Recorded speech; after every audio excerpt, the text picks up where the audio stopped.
Sejak zaman dulu, Jakarta merupakan kawasan yang menjadi langganan banjir. Bisa kita lihat dari sejarah maupun nama-nama kawasan yang ada di Jakarta, yang diawali dengan kata-kata rawa dan pulau. Kita kenal beberapa kawasan seperti Rawamangun, Rawasari, Rawabuaya, Pulau Gebang, Pulau Mas, Pulau Gadung, dan lain-lain. Awalnya, kawasan Puncak adalah kawasan hutan. Tapi pemerintah Belanda ingin mengusahakan kawasan itu sebagai kawasan perkebunan teh. Akhirnya tanaman pada hutan-hutan yang ada diubah menjadi tanaman teh. Begitu diubah, air yang meresap ke dalam tanah semakin sedikit, sedangkan air yang mengalir atau terbuang semakin besar. Dengan pesatnya perkembangan kota, muncul bangunan-bangunan baru. Di Puncak mulai bermunculan villa dan area rekreasi. Kemudian di Depok dan sekitarnya muncul bangunan sedang dan kawasan permukiman.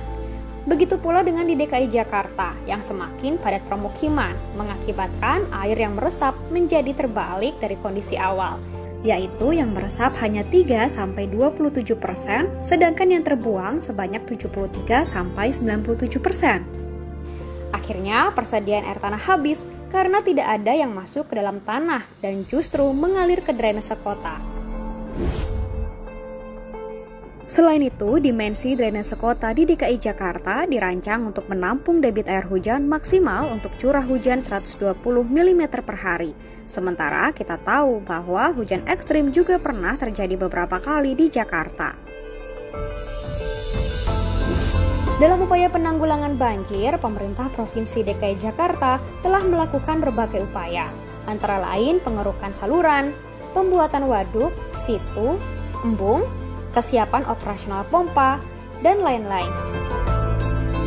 Namun hal itu belum cukup, masih perlu adanya kolaborasi bersama masyarakat. Salah satu bentuknya adalah membuat drainase vertikal atau sumur resapan.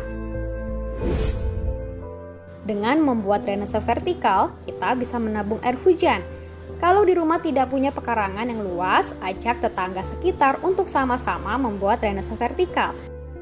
Salah satunya bisa dilakukan di halaman musola seperti ini. Cara membuatnya cukup sederhana. Pertama, buat lubang pada tanah. Usahakan menggali tidak sampai keluar air. Perkuat dinding sumur menggunakan bata dengan celah 1 jari. Buat saluran air masuk dari talang dan keluar menuju parit apabila kelebihan air. Isi bagian bawah drainase vertikal dengan batu koral atau kerikil. Kemudian tutup bagian atas drainase vertikal dengan plat beton dan hiasi dengan rumput atau tanaman.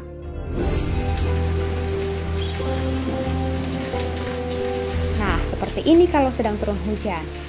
Air akan masuk melalui talang dan ditampung di drainase vertikal.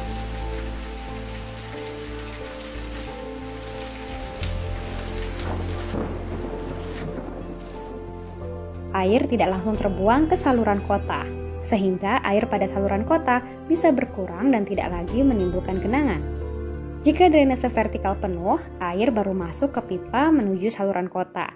Hal ini kemungkinan besar tidak terjadi, karena daya serap yang bagus pada drainase vertikal membuat air cepat meresap ke dalam tanah. Dengan menabung air hujan bukan hanya menuntaskan genangan, tapi kita juga bisa memiliki cadangan air saat musim kemarau.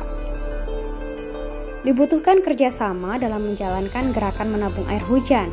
Pemprov DKI Jakarta mengajak warga berkolaborasi untuk membuat drainase vertikal di lingkungan tempat tinggal. Yang pertama yang harus kita samakan adalah satu persepsi. Ada kata giliran kekeringan, kita seringkali mengeluh untuk adanya air. Kemudian air yang selama ini diberikan oleh Allah Subhanahu wa taala mengalir begitu sedemikian rupa. Makanya kita dorong masyarakat untuk menabung air. Dibuatlah sumur-sumur resapan. Sekarang 11 ya, baru 11 yang kita coba sesuai dengan aturan-aturan yang ada gitu ya. Harapan yang ada di sini yaitu yang adanya peresapan ini yaitu untuk mengurangi dehidrasi banjir yang ada di wilayah yang kami alami. Walaupun tidak separah yang terjadi, namun mudah-mudahan ini juga berfungsi lebih baik ke depannya. Atau mungkin juga bisa jadi ini modal untuk kedepannya supaya tidak terjadi hal-hal yang di luar dugaan dari kita semua. Tunggu apa lagi? Mari bersama kita bangun drainase vertikal untuk mengurangi banjir di Jakarta.